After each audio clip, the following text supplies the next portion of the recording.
కూడి నన్ను ఆరాధిస్తున్నాను, నేను అక్కడ ఉంటానని ఇదే ఒక క్రైస్తవులకు ఉన్న బలమైన విశ్వాసం. అనేక రాజకీయ వ్యక్తులు అనేక మంది డబ్బులు ఇచ్చి వారిని ఒక మీటింగ్ జరిపించాలంటే కోట్లు ఖర్చు పెట్టి వారు జనాలు చూసి వారు అనేక మెసేజ్లు ఇస్తారు.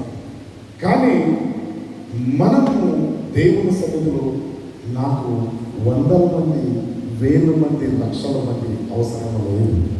కానీ ఎక్కడ ఇద్దరు ముగ్గురు కూడి నన్ను ఆరాధిస్తున్నారు, నేను మీకు తోడుగా ఉంటానని దేవుని వాక్యము అదే మమ్మల్ని బలపరుస్తుంది. ఒక మెసేంజర్ ఎప్పుడు కూడా ఏం ఆలోచన చేయాలంటే జనం చూసి నువ్వు ఎక్కువ గర్వించవద్దు. ఎక్కువ జనం వచ్చారంటే నా మెసేజ్ బాగుంది, అందుకోసం అనేక మంది వస్తున్నారు అని నిన్ను నువ్వు గర్వించవద్దు. కానీ ఒకటే తెలుసుకోవాలి, నీ ఒక ఆరాధనలో 10 మంది నీతివంతులు ఉంటే అది నీకు శ్రేష్టం. ఆమేన్. దేవుని నామమునకు స్తోత్రం. మరి రెండవ పాటకు మనం వస్తున్నాం. ఒకటి పాట మనము యోనా జీవితంలో ఏమి జరిగింది, యోనాను ఏ రీతిగా దేవుడు మరి ఆయనను ఒక చేప కడుపులో 3 దినములు రాత్రి పగలు 3 దినములు యోనా ఏమున్నాడంటే చేపల కడుపులు ఉన్నాడు. ఈరోజు మరి చేప కడుపులు ఉన్నప్పుడు దేవుడు యోన ప్రార్థన విన్నాడా? యోనకి వచ్చిన ఆ బాధలన్నీ విడుదల కలగ చేశాడా అన్నది 2వ చాప్టర్ మనం 2వ పార్ట్ కింద మనం చూసుకుంటున్నాం. ఈరోజు మనం చూస్తున్నాము యోన చాప్టర్ 1లో ఏమున్నదంటే మరి ఒకసారి చదవాలని మనం చేస్తున్నాను. యోన చాప్టర్ 2:1 వచనమే కానీ చదవాలని మనం చేస్తున్నాం. కడుపు నుండి యోనా ఇలాగు ప్రార్థించను, నేను ఉపద్రవం నుండి యెహోవాకు మనవి చేయగా ఆయన నాకు ప్రత్యుత్తరం ఇచ్చాను. పాతాళ గర్భములో నుండి నేను కేకలు వేయగా నీవు నా ప్రార్థన అంగీకరించి ఉన్నావు. నా ప్రార్థనను అంగీకరించి ఉన్నావు. ఎక్కడ ఈయన ఎక్కడున్నాడు? మరి సామాన్యంగా ఆయన యోన అతనికి తెలియదు. ఆయనకు తెలుసా నేను చేపల కడుపులో ఉన్నానని? Is not recognize. నేను చేపల కడుపులో ఉన్నానని ఆయనకు తెలియదు. కానీ దేవుడు చేపల కడుపులో ఆయన వెళ్ళడానికి అది ఏర్పాటు చేశాడు. ఆమేన్. మరి యోనకు తెలిసింది ఒకటే, నేను పాతాళ గర్భంలో నేను నివాసం ఉంటున్నాను, నేను బతికే ఉన్నాను అని ఆయన అనుకున్నాడు. మరి పాతాళ గర్భంలో ఆయన నీళ్ళలో పాతాళ గర్భంలో ఉన్నప్పుడు మనం చాలా మంది సైంటిస్టులు చెప్తున్నారు, సముద్రం లోపల పోయినప్పుడు గుట్టలు ఉంటాయి, అనేక రీతిగా చెట్లు ఉంటాయి, అనేక రీతిగా పాచిలు ఉంటాయి అని మనము చూస్తున్నాం. జియోగ్రఫీలో ఇవన్నీ చూస్తుంటాం. ఆయన గ్రహించింది ఏంటంటే నేను పాతాళంలో ఉన్నాను, ఆ పాతాళంలో నాకు ఏమి కలుగుతుందంటే ఆయనకు మీద ఏమవుతుందంటే పాచి అన్నది మనం చూస్తున్నాం. చూడండి, పాచి అన్నది అంత చుట్టుకుంటుంది. ఆ పాచిలో నేను ఉన్నాను. పాతాళ గర్భంలో ఉండి ఆయనకు దేవునికి మొరపెట్టుకుంటున్నాడు. ఏమని? నేను ఇంకా బతికే ఉన్నాను కదా. నేను ఆయన మనసులో ఏమున్నదంటే సముద్రంలో గర్భం లోపల పోయినాను, ఇక నా పని అయిపోయింది, నేను తప్పు చేసిన కదా. దేవుడు ఏం చెప్పారు? ఆయన ఆజ్ఞ ఏమున్నది? నీవు నెనవే పట్టణానికి వెళ్ళయ్యా. నెనవే పట్టణానికి వెళ్ళి అక్కడ ఉన్న జనులు అందరూ చెడిపోయినారు, దుర్మార్గులైనారు. వారు దేవుని ప్రేమ నుండి, దేవుని సహవాసం నుంచి మంచి కార్యాలు చెయ్యట్లేరు. నిన్ను వల్లే నేను నెరవేరును ప్రేమించు అన్న దేవుడు అన్నాడు. ఆ పని చెయ్యట్లేదు. మరి దేవుడు పూర్ణాత్మతోని, పూర్ణ బుద్ధితోని, పూర్ణ శక్తితోని, పూర్ణ బలంతోని నన్ను వారు ప్రేమిస్తలేరు. మరి నన్ను ప్రేమిస్తారంటే ఎవరి ద్వారా వెళ్ళాలి? ఇక్కడి యోన ద్వారా నీవు వెళ్ళి ఆ జనులకి నీవు మార్చాలి, వాళ్ళ జీవితం మార్చాలంటే నీవు వెళ్ళాలి. ఇవన్నీ స్టోరీ అయిపోయింది. అదంతా అయిన తర్వాత ఆయన దేవుడు చెప్పిన రూట్కి వెళ్ళకుండా ఆయన అగెనిస్ట్గా వెళ్ళాడు. సోదరులు అగెనిస్ట్ వెళ్ళినప్పుడు దేవుడు ఆయనకు ఆ ఒక సందర్భం. దేవుడు ప్రేమ ఎలా ఉంటుందంటే మనం ఆలోచన చేస్తుంటాం అనేక సార్లు. మనం ఆలోచన ఎలా ఉంటుందంటే నాకు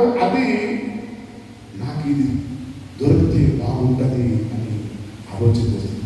మా కొడుకు, మా బిడ్డలు చదివి మంచి ఆఫీసర్ కావాలి అని అందరూ కోరుకుంటాం. కొన్నిసార్లు కాకపోవచ్చు, అది దేవుని చిత్తం కాకపోవచ్చు అని మనము ముందు గ్రహించాలి. ఈరోజు దేవుని వాక్యము సెలవిస్తుంది, యోను ఆయన ఉద్దేశము ఎప్పుడు తెలిసింది అంటే నీకు ఎప్పుడు కష్టాలు వస్తాయి, నీకు ఎప్పుడు బాధలు వస్తాయి, ఆ బాధల నుండి బయటపడడానికి దేవుడు నీకు ఎవరో రూపంలో నీకు సాయం చేసినప్పుడే అప్పుడే దేవుడు ఉన్నాడు అని అప్పుడు మనిషి నమ్ముతాడు. హల్లెలూయా. నీకు కష్టం రాలేకపోతే కష్టం రాలేదని ఎప్పుడు ఆయన గడుపుడు మాది చేప గడుపుడు ఉన్నప్పుడు ఇవన్నీ భరిస్తున్నాడు. అంతా చీకటి. అందుకే ఇక్కడ 3 రీతిగా మనం ఆలోచన చేయాల్సి వస్తుంది. యోను యేసు ప్రభు మరి సూచన, ఆయన యేసు ప్రభు మరణించిన తర్వాత ఆయన భూమిలో ఆయన చనిపోయి కింద ఉన్నాడు అని వాక్యంలో మనం చూస్తున్నాం. ఇక్కడ మనం చూస్తున్నాం ఏంటంటే 3 అంటే గర్భము, పాతాళ గర్భము అన్నవి మనము మానవుడు ఏకరీతిగా 2 గర్భంలో దానిస్తుంటాడు. 2 గర్భం, ఒకటి తల్లి గర్భంలో నుంచి వస్తాడు, పుడతాడు.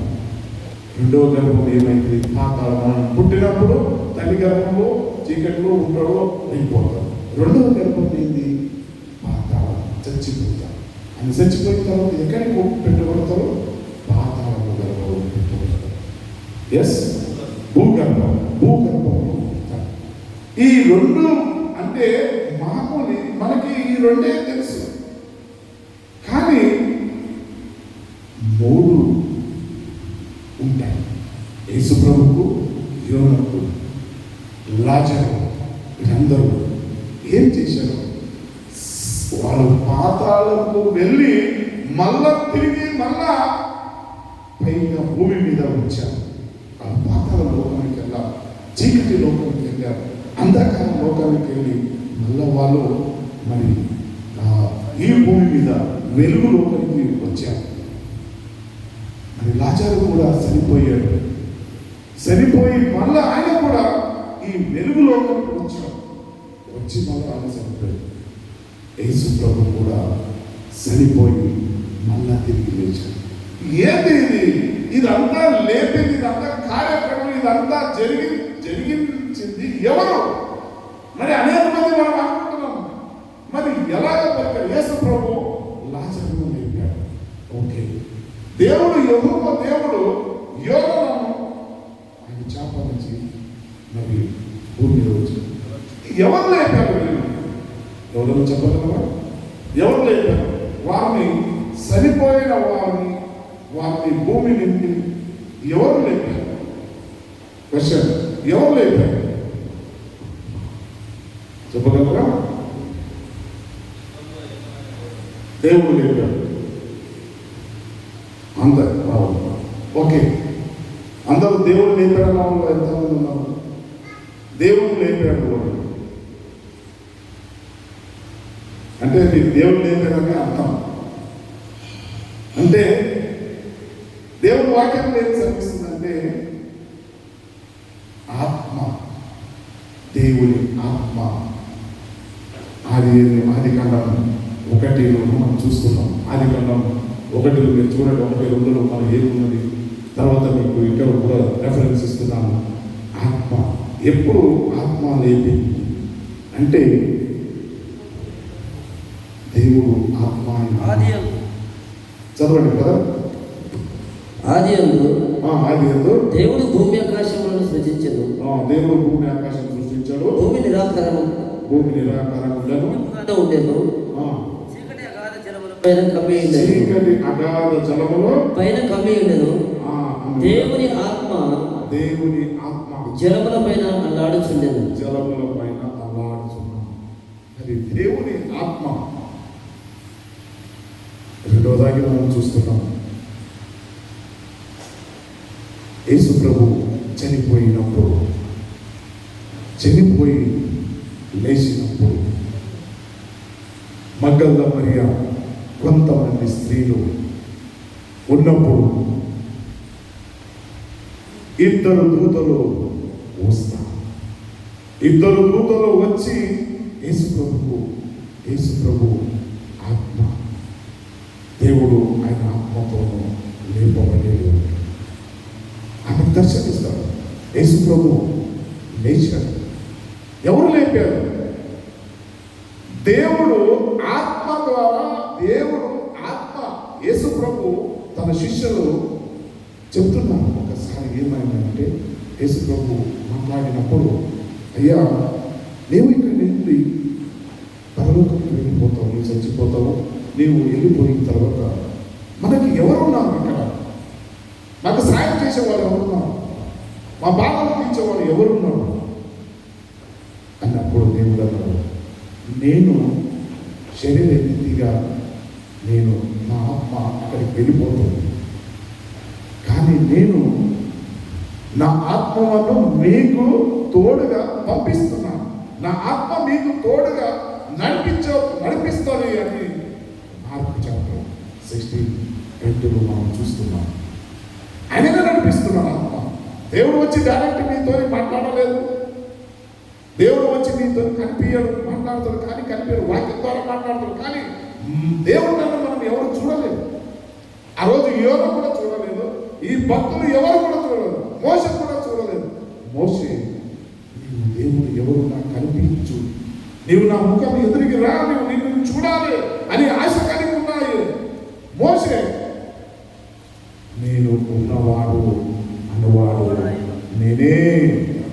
హల్లెలూయా, హల్లెలూయా.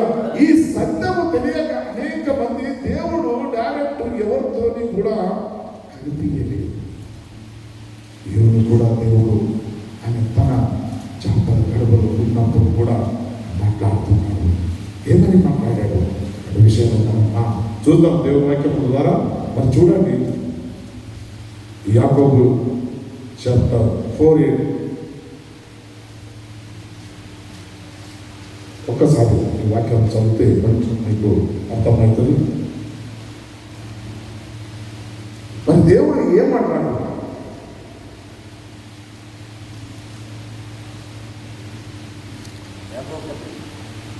ఓకే, యెరెమీయా 33 ఒక 3వ వచనం మనం చూస్తున్నాము. నాకు మొరపెట్టము, నేను నీకు ఉత్తరం ఇచ్చాను. ఎప్పుడు మొరపెడతాం?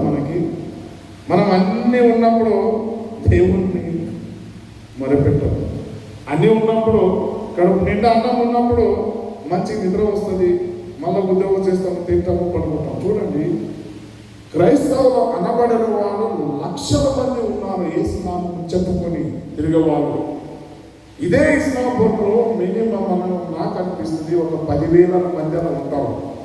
ఇస్లాంపూర్, ముత్తంగి ఈ ఒక ప్రాంతాలు సోదరి ఇంకా కూడా వాళ్ళ సత్యము ఎరగక అటు ఇటు తిరుగుతూనే ఉన్నారు. ఈరోజు యోనతోని దేవుడు మరి ఆ రోజు మాట్లాడినాక నీకు నాతోని కూడా మాట్లాడుతున్నాడు. యోనా చాప్టర్ 1:17 మనం ఒకసారి రివ్యూ చూసినప్పుడు, యోనా చాప్టర్ 1:17 వచనంలో మనం ఒకసారి చూద్దాం. గొప్ప మత్స్యము ఒకటి యోనాను మింగవలెనని యెహోవా నియమించి ఉండగా యోనా 3 దినములు ఆ మత్స్యము యొక్క కడుపులో ఉండెను. ఇది దేవునికి తెలుసు. ఈ కార్యక్రమంలో నేను జరిగిస్తున్నాను అని దేవునికి తెలుసు, కానీ ఈయనకు తెలియదు. నాకు గర్భంలో పోయినాను, నేను ఎలాగైనా మరి దేవుడు చిత్తం అయితే నన్ను బయటికి తీయగలడు, లేకపోతే లేదు అని ఒక ఉద్దేశంతో కలిగి ఆయన అటు ఇటు భయంతోనూ దేవుని సన్నిధి నేను తప్పు చేసింది కదా అని తను తాను ప్రాయశ్చిత్తపడాడు, తను తాను తగ్గించుకున్నాడు, తను తాను దేవుని సన్నిధిలో మొరపెట్టుకున్నాడు. అయ్యా నేను చేసిన తప్పేమైనా, నేను ఇంకా నీ మాట వినలేక ఇంకా నేను వెళ్ళినాను. ఆయన మొరే దేవుడు ఆలోచించాడు. ఆలోచించినప్పుడు చాపకు చెప్పేశాడు, నీవు వెళ్ళి సముద్ర ఒడ్డుకెళ్ళి నీవు ఆయనను వామిట్ చేసి. ఇది అసలు సాధ్యమైన పనినా? ఎవరైనా మరి చనిపోయిన వాళ్ళు ఇప్పుడు చేపలు కాదు, పాము మిగులుతాయి, ఇంకొక సింహము, వాట్ ఎవర్ ఇట్ మేబీ, వాళ్ళ చేతులు దొరికితే ఎవరైనా మనం మిగిలిపోతామా? అసాధ్యమైన, ఎక్కడ అసాధ్యమైన పని అంటది అక్కడ దేవుడు సుసాధ్యంగా చేస్తున్నాడు. ఆమేన్. హల్లెలూయా. ఈరోజు దేవుని వాక్యంలో మనం చూస్తున్నాము సోదర సోదరి, జలములు నన్ను చుట్టుకొని ఉన్నాయి. చూడండి ఆయన చెప్తున్నాడు వచనములో, జలములు నన్ను చుట్టుకొని ఉన్నాయి, సముద్ర గాఢాంధకారం నన్ను ఆవరించి ఉన్నవి, సముద్రపు నాచు నా తలకు చుట్టుకొని ఉన్నవి. మనం చూస్తున్నాం ఒక యోగుని ఎగ్జాంపుల్ కూడా మనం తెలుసుకుంటున్నాం. యోగు కూడా తన జీవితంలో అనేక ఇబ్బందులు, కష్టాలు అన్నీ వచ్చినాయి, మీకు అందరికీ తెలుసు. మరి దాని బదులు మనం గట్టిగా కీర్తనలు 50:15 వచనంలో మనం ఒకసారి చూసుకున్నాం. ఈ కీర్తనలు 50:15 వచనంలో ఒకసారి చదవాలని మనం చేస్తున్నాం. కీర్తనలు 50:15 వచనం తొందరగా ఆపత్కాలమున నీవు నన్ను గూర్చి మొరపెట్టుము, నేను నిన్ను విడిపించెదను, నేను నీకు విడిపించెదను, నీవు నన్ను మహిమపరచెదవు, నీవు నన్ను మహిమ పరిచెదవు. ఆపత్కాలం, యోగుకు ఆపత్కాలం వచ్చింది. మరి నీ జీవితంలో కూడా ఆపత్కాలం వస్తుంది సోదర సోదరులే. మరి ఆపత్కాలం వచ్చినప్పుడు మీరు దేవుని సన్నిధికి వెళ్ళి మొరపెట్టాలి బదులు మనం ఏం చేస్తాము? మా బ్రదర్ ఉన్నాడు, కోటీశ్వరుడు ఉన్నాడు, మా ఫ్రెండ్ ఉన్నాడు, ఉన్నవాడు ఉన్నాడు, వెళ్ళి అడుగుదాము అని ఇటువంటి ఆలోచన కలిగి ఉంటాము. ఆయన దగ్గరికి వెళ్తాము, అడుగుతాము, నిరాశ కలిగిపోతాము. నీ ఆపత్కాలంలో నన్ను మొరపెట్టు, నా సన్నిధిలో నువ్వు కన్నీరు కావచ్చు. చేపల కడుపులున్న యోన ఆయన ప్రార్థనగా ప్రార్థన చేశాడు. చేపల కడుపులున్న ఆయన ప్రార్థననే వింటున్నాడంటే నాని ప్రార్థన విన్నాడా? సోదర సోదరి, ఈరోజు దేవుడు మాట్లాడుతున్నాడు, వాక్యం ద్వారా మమ్మల్ని హెచ్చరిస్తున్నాడు. నా యేసు ప్రభు ప్రార్థన చేశాడు, ఆయన కూడా ప్రార్థన చేశాడు. ఎప్పుడు ప్రార్థన చేశాడు? ఈ భూమి మీద ఉన్నప్పుడు, ఆయన కష్టం వచ్చినప్పుడు అతను కూడా ప్రార్థన చేశాడు. దేవుడు కుమారుడు అయితే కూడా ఆయన కూడా ప్రార్థన చేశాడు. కానీ మనం కష్టాలు వస్తే కూడా ప్రార్థన చేయం, దుఃఖం వస్తే కూడా ప్రార్థన చేయం. We are all depend on people. ఈ లోకస్తుల మీద మనం డిపెండ్ అయి ఉన్నాం కాబట్టి దేవుడు మన ప్రార్థన, ఆయన సన్నిధికి వస్తే ప్రార్థన వింటాడు. ఆయన సన్నిధికి రాలేదు కాబట్టి ఇవన్నీ బాధలు, కష్టాలు, కుటుంబంలో పిల్లలు, శోధనలు, ఇరుకులు, ఇబ్బందులు వస్తాయి. ఇవే కారణం. వస్తాయి అంటున్నాడు. వస్తే కూడా నా సన్నిధికి వచ్చి మీరు ప్రార్థన చేయండి, మీకు నేను సముద్రం చేస్తాను, మీకు సహాయం చేస్తాను అంటున్నాడు. యేసు ప్రభు కూడా వచ్చింది. మరి చూద్దాం. మరి యేసు ప్రభు మాథ్యూ చాప్టర్ 26:39 మనం ఒకసారి చూడండి. మాథ్యూ చాప్టర్ 26:39 ఒకసారి చదవాలని మనం చేస్తున్నాం. కొంత దూరం వెళ్ళి సాగిలపడి నా తండ్రి సాధ్యమైతే ఈ గిన్నె నా యొద్ద నుండి తొలగిపో, అయినను నా ఇష్ట ప్రకారము కాదు, నా చిత్తము కాదు, నీ చిత్త ప్రకారమే కానిమ్మని ప్రార్థించాను. నీ ఇష్ట ప్రకారము, నీ చిత్తము ప్రకారము కానిమ్మని ప్రార్థించాను. చూడండి, మనం కూడా అనేక సందర్భాల్లో ఇటువంటి సిచ్యువేషన్ ఎదురవుతుంటాం. మనం అన్నయ్య కొన్నిసార్లు జరగలేకపోతే పర్వాలేదు దేవా, అది నీ చిత్తం అయితే ఓకే, కాలేటప్పుడు మళ్ళా ప్రార్థన చేయాలి. దావీదు కూడా ఆయన కూడా ప్రార్థన చేశాడు. ఏమని ప్రార్థన చేశాడు దావీదు కూడా చూద్దాం. ఒకసారి మరి సాముయేలు 2 సాముయేలు 24:17 2 సాముయేలు 24:17 ఒకసారి చూడాలని మనవి చేస్తున్నాము. ఎందుకంటే ఈ ప్రార్థన ద్వారా విడుదల కలిగింది యోనకు. మరి దావీదు కూడా ప్రార్థన చేసిన 2 సాముయేలు 24:17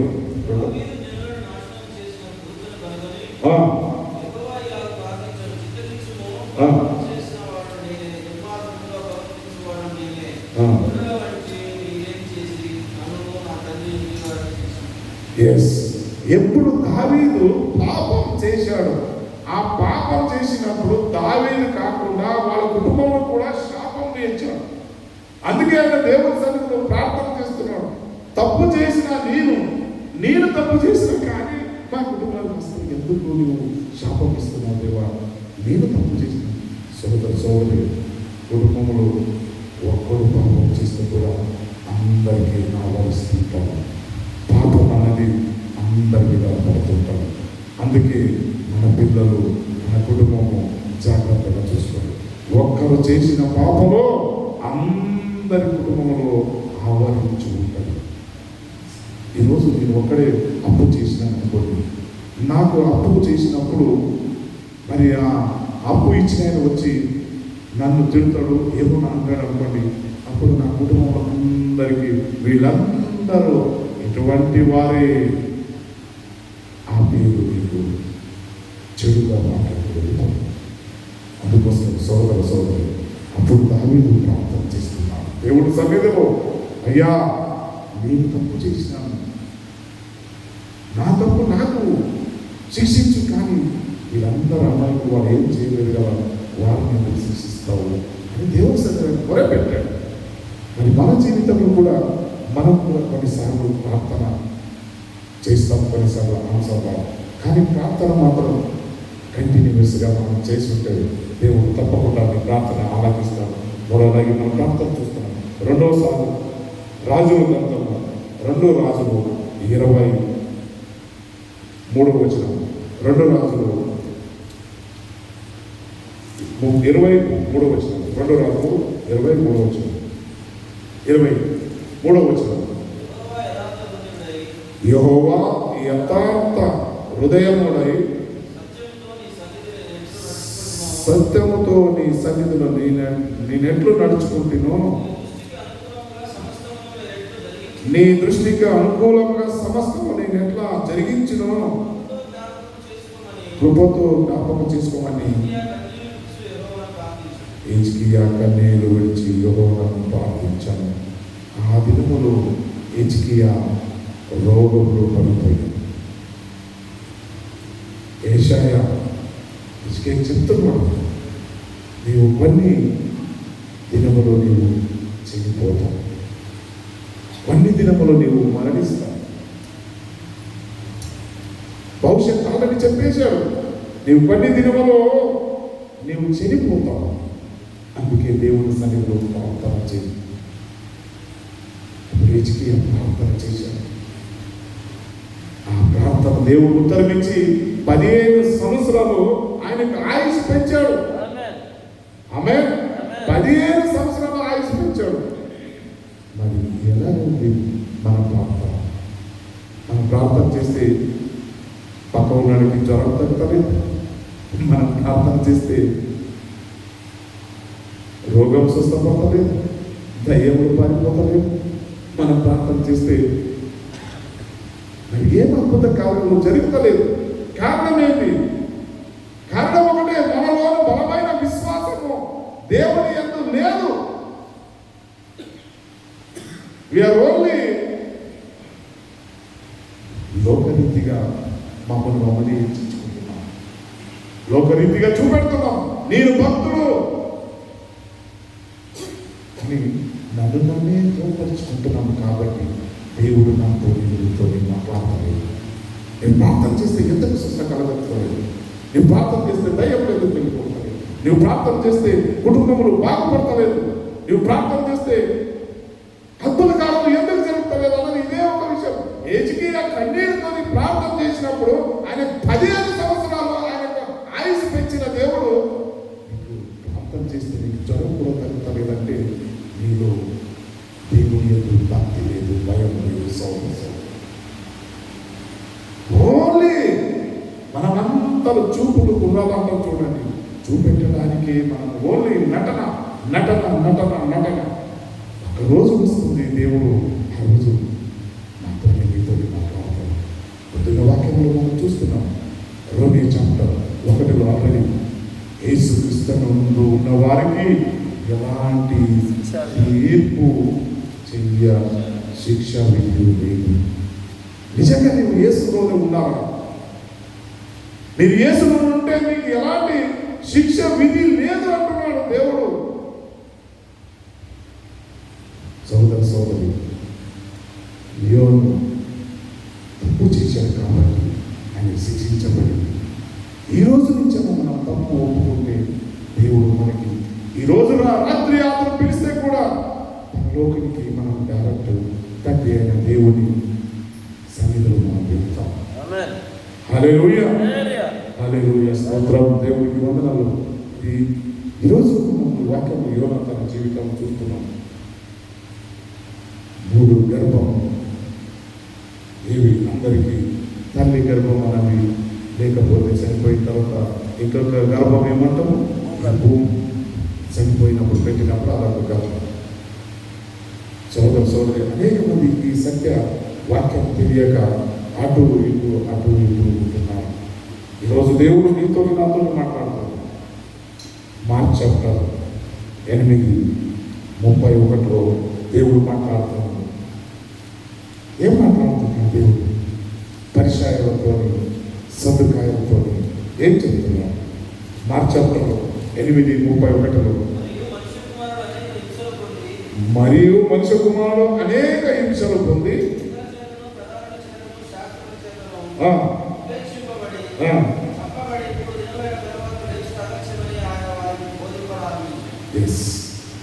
యేసు ప్రభు 3వ దినాలు లేస్తారని పరిచయ శాస్త్రం కూడా చెప్పబడినాడు. లూక్ చాప్టర్ 24లో 24:7 చూస్తున్నాము. 2 దూతలు స్త్రీలకు కూడా కనిపించారు. 2 దూతలు కనిపించి చెప్పారు, అతను లేస్తాడు, నీకు గలిలయలో కనిపిస్తాడు.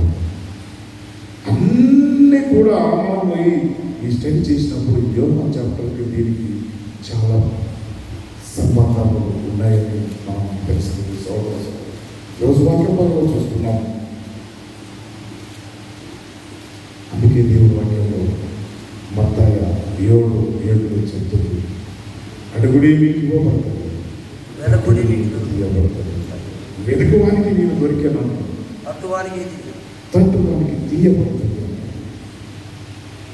మరి ఇవన్నీ సత్యం తెలిసి కూడా ఎలా ఉన్నాము? మన జీవితం ఎలా ఉంది? ఇంకా లోకస్తులాగా ఉంటున్నామా? ఇంకా లోకలో కలిగి ఉంటున్నామా? ఈరోజు నేను ఆలోచన చేసుకోవాల్సిన పరిస్థితి వచ్చింది. కాబట్టి యోహాను చాప్టర్ 14:40లో మనం చూస్తున్నాం, నా నామము మీరు నన్ను ఏమి అడిగిదరో నేను చేస్తున్నాను. It's a promise. మీరు ఏమడిగితే కూడా నేను చేస్తానన్నా. అయ్యా మీరు వినడానికి బాగానే ఉంది, ఉన్నాను, కానీ నాకు ఈరోజు ఒక 10 లక్షలు కావాలి. మరి దేవుడు ఇస్తాడా? నాకు అప్పు ఉంది, అప్పు దేవుడు తీస్తాడా? ఎస్. నీకు బలమైన విశ్వాసం ఉంటే దేవుడు ఏదో రూపంలో నీకు సాయం చేస్తాడు. అలానే భవిష్యత్తు చెప్పేశాడు, నేను తీస్తాను అన్నాను. నీ కష్టాలు, నీ బాధలు తీస్తాను అని దేవుడు వాక్యంలో మనకి సెలవిస్తుంది. సోదరు లాస్ట్గా మనం చూస్తున్నాము. యోహాను చాప్టర్ 2:9 2:9 లాస్ట్ వాక్యం ద్వారా దేవుడు కృతజ్ఞతాస్తుతులు చెల్లించి కృతజ్ఞతలు చెల్లించి నేను నీకు బలులను అర్పించును. ఉమ్, నేను మొక్కుకున్న మొక్కు బలులను చెల్లింపక మానను. yeah, యెహోవా yes, యొద్దనే నాకు రక్షణ దొరుకును అని ప్రార్థించాను. yes. 2:9లో మనం చూసినాము మనుషులందరూ 2:9 కదా అదే ఓకే 2:9లో కృతజ్ఞతాస్తుతులు చెల్లించి కృతజ్ఞతాస్తుతులు చెల్లించి నేను నీకు బలులను అర్పించును. నేను నీకు బలులు అర్పించును. నేను మొక్కుకొనిన నేను మొక్కుకొనిన మొక్కు బలులను మొక్కు బలులను చెల్లింపక మానను. చెల్లింపక మానను. ఎస్, మరి అనేక సందర్భాల్లో మన కోరికలు ఎట్లా ఉంటాయంటే దేవుడు సన్నిధిలో నేను దేవునికి గుడికి నేను ఒక 10 చేరిస్తాను అనుకుంటాం. సంవత్సరం అయితే కూడా 10 చేరు కాదు, 10 రూపాయలు కూడా ఇయ్యలేవు. ఎప్పుడు దేవుడు నిన్ను ఆశీర్వదించినప్పుడు నీవేమనుకుంటున్నావు, నాకు ఇంత వచ్చింది, నాకు లాభం వచ్చింది, ఈ లాభంలో నేను కొంచెం దేవుని సేవ గురించి అర్పించడం అనుకొని నీవు ప్రామిస్ చేస్తావు. నిజంగా నీవు ప్రామిస్ కంప్లీట్ చేస్తావు. మరి ఆయన దేవుడు చాప కడుపు నుంచి బయటికి వచ్చినప్పుడు అక్కడే ఆయన ప్రామిస్ చేశాడు. అక్కడే ఆయన దేవుడికి కమిట్మెంట్ చేశాడు. ఆయన కృతజ్ఞత చెల్లించాడు. బయటికి వచ్చిన తర్వాత నేను అర్పణలు చెల్లిస్తాను. సోదరు నిజంగా చెప్తున్నాను, మనం చెప్పుడు మాత్రమే ఉన్నది, నో క్రియ. నేను నాతో పాటు మీరు కూడా క్రియలు లేదు కాబట్టి మనం అందరూ ఇలాగే ఉన్నాం. క్రియ లేని విశ్వాసము మృతుతో సమానం. కొంతమంది ఎందుకు రావట్లేదండి? ఇక్కడ ఉన్న వాళ్ళందరూ ఎందుకు రావట్లేదు? కారణం మనము క్రియలు వారికి కనిపిస్తలేదు. అదే రీజన్. ఈరోజు దేవుడు నీతో నాతో మాట్లాడుతున్నాడు. దేవుడు వాక్యాలు చదివిస్తుంది, విధేయత ద్వారా ఆశీర్వాదం వస్తుంది. ఎప్పుడు నీవు దేవుడికి లోబడి ఉంటావు. అపోస్తలకార్యం 5:9 నీవు దేవుడికి లోబడి ఉన్నావు. అనేకసార్లు మనం దేవుడికి మనుషునికే లోబడి ఉండలేము, కానీ దేవుడికి ఎక్కడ లోబడి ఉంటాం? దేవుడు కనిపిస్తాడా? దేవుడు కనిపించాడు. మనుషులకే మనము రెస్పెక్ట్ ఇవ్వలేని వారు, మనుషులు చూసిన భయం పడలేని వారు దేవుని వాక్యంకు లోబడి ఉంటున్నామా? All question mark. దేవుడు ఈరోజు నేను నన్ను క్వశ్చన్ మార్క్ ఇస్తున్నాను. నిజంగా నీవు లోబడి ఉంటున్నావా? నీవు లోబడి ఉంటే తప్పకుండా నేను నన్ను ఆశీర్వదిస్తున్నాను, నేను దీవిస్తాను. దేవుడు ఈ వాక్యమును దీవించి ఆశీర్వదించుగాక.